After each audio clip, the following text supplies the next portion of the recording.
अंतिम 90 दिनों में उत्तर प्रदेश दरोगा का सबसे बड़ा जो बच्चों के मन में डाउट है कि जीके कैसे तैयार करें, तो साथियों हम आपको बता दें पिछले जितने भी पेपर हुए हैं, जो 2021 के ऑनलाइन पेपर हुए, उन पैटर्न को भी हमने देखा है। 75 से 80% प्रश्न, आप कह सकते हो 40 में 30 अंक आपके इस नीली वाली लूसेंट बुक से मिले हैं। आज मैं आपको इस वीडियो में यह बताने जा रहा हूं कि आखिरकार इस किताब से कौन कौन से इंपॉर्टेंट टॉपिक है और किसको ज्यादा प्रायोरिटी देनी है, जिससे आप भी 40 में 30 अंक तो 100% पक्के ही कर सकते हो। और पूरा का पूरा खेल खेलेगी कौन? जीके।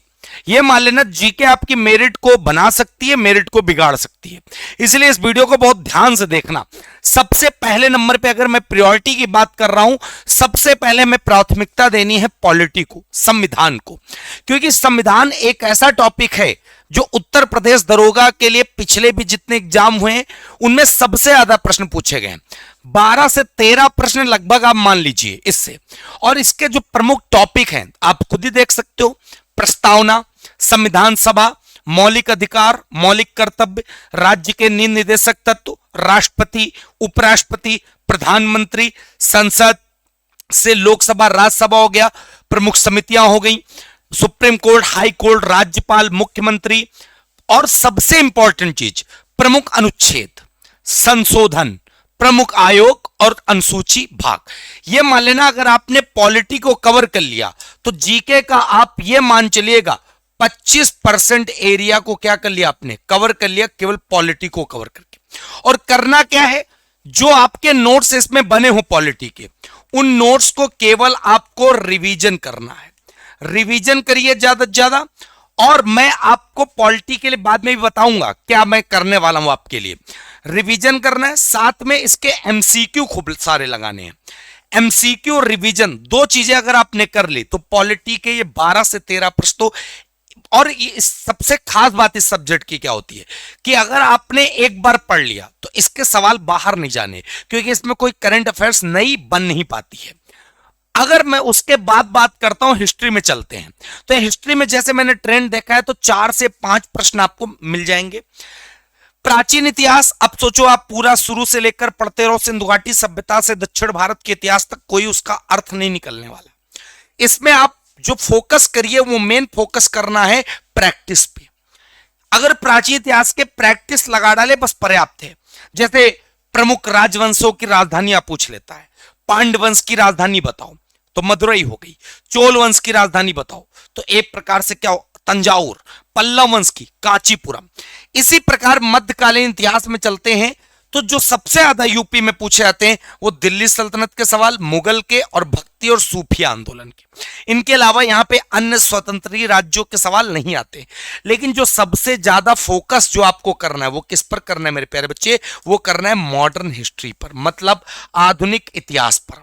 और इसके इंपॉर्टेंट टॉपिक भी हैं, जैसे 1857 की क्रांति हो गई, कांग्रेस के प्रमुख अधिवेशन से सवाल बहुत आते हैं कि पूर्ण स्वराज कब अपनाया गया, किस अधिवेशन में, किसके द्वारा, ठीक है, दादा भाई नेहरूजी ने कहां पर अध्यक्षता की थी, नहीं की थी, और जैसे सुभाष चंद्र बोस ने कौन से अधिवेशन से इस्तीफा दे दिया था। स्वतंत्रता आंदोलन से रिलेटेड सवाल, असहयोग आंदोलन कब हुआ, बंगाल विभाजन कब हुआ, स्वदेशी आंदोलन कब हुआ, चौरी चौरा कांड क्यों रद्द किया गया, इन सब से रिलेटेड सवाल। और गांधी जी और उनके प्रमुख आंदोलन, भैया इंपॉर्टेंट है मान लेना। तो 4 से 5 प्रश्न आपके इससे मिल जाएंगे।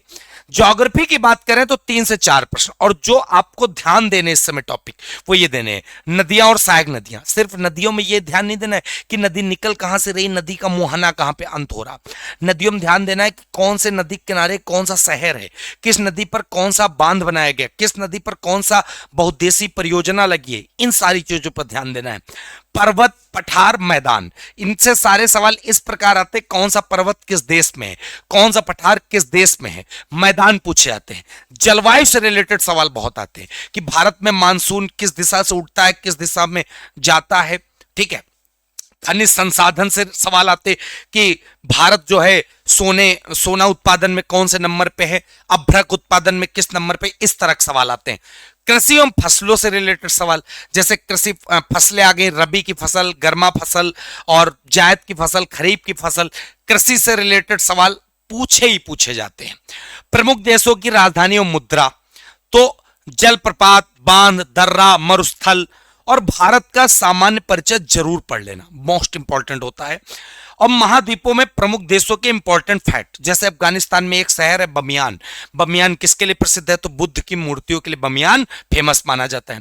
इसके बाद बच्चे बात आती है इकोनॉमिक्स में, जिसमें 2 से 3 प्रश्न आपको जरूर देखने को मिलते हैं, जैसे जीडीपी हो गया, जीएनपी हो गया, राष्ट्रीय आय हो गया, आरबीआई हो गया, पंचवर्षीय योजना, गरीबी, बेरोजगारी, मुद्रा, बजट।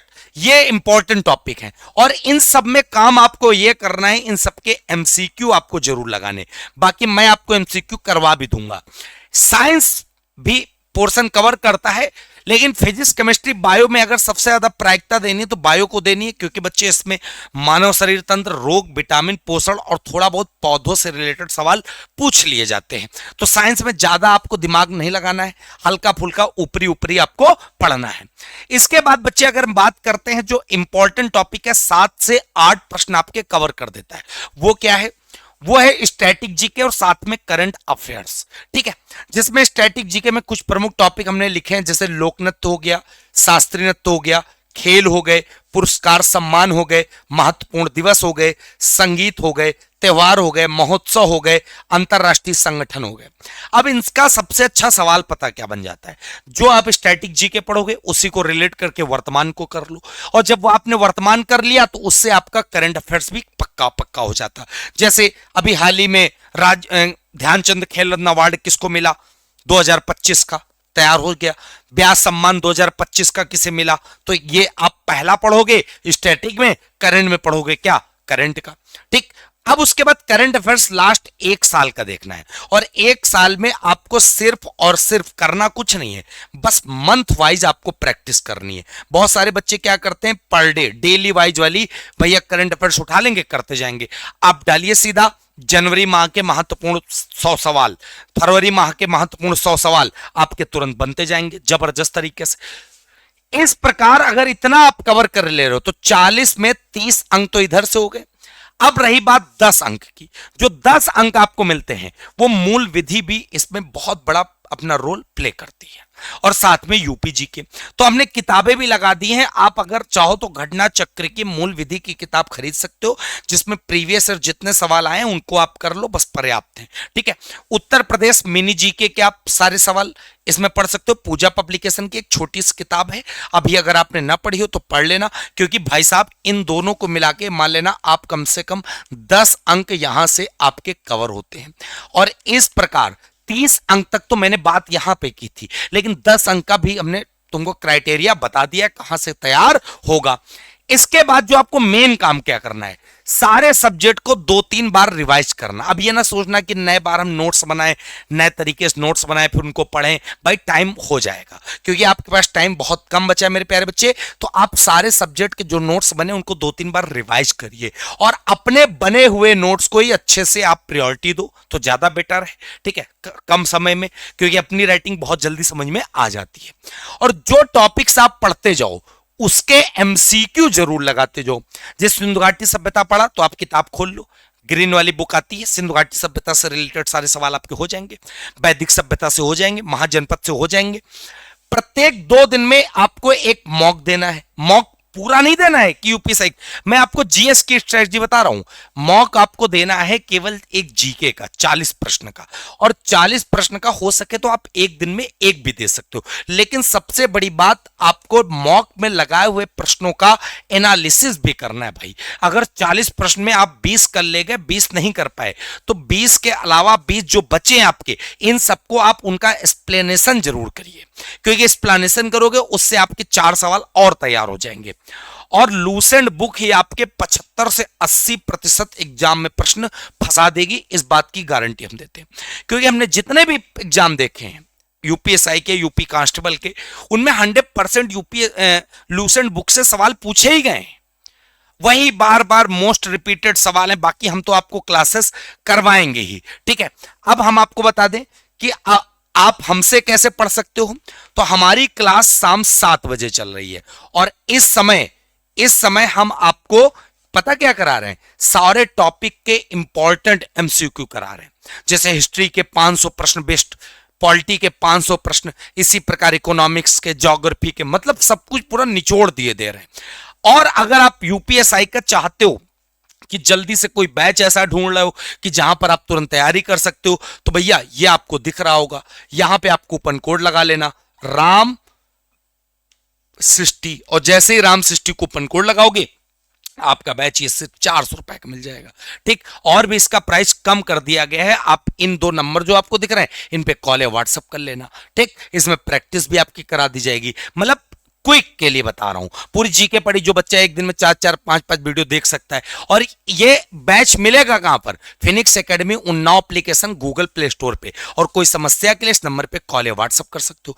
और बाकी हम आपको शाम 7 बजे तो आपकी प्रॉपर तरीके से हर एक सब्जेक्ट की विधिवत तरीके से प्रैक्टिस करा ही रहे हैं। ठीक है, अब हम आपको एक चीज और बता दें, क्या आप जरूर शाम 7 बजे जुड़ा करिए और यूपीएसआई की तैयारी कर ही रहो। इससे आप कांस्टेबल, होमगार्ड, सारे मतलब जो फार्म भरे हो सबकी तैयारी हो जाएगी। ये नहीं कि आप उत्तर प्रदेश दरोगा की तैयारी कर रहे हो तो आप सबकी अलग अलग कर रहे हो, ऐसा कुछ ना करना। ठीक, हम सोचे कि कुछ महत्वपूर्ण टॉपिक बता दें आपको लूसेंट के जो आप पढ़ सकते हो। तो हम आपके साथ फिर एक नई वीडियो लेकर आएंगे, तब तक के लिए इस वीडियो को लाइक करना, शेयर करना। जय हिंद, जय भारत, वंदे मातरम।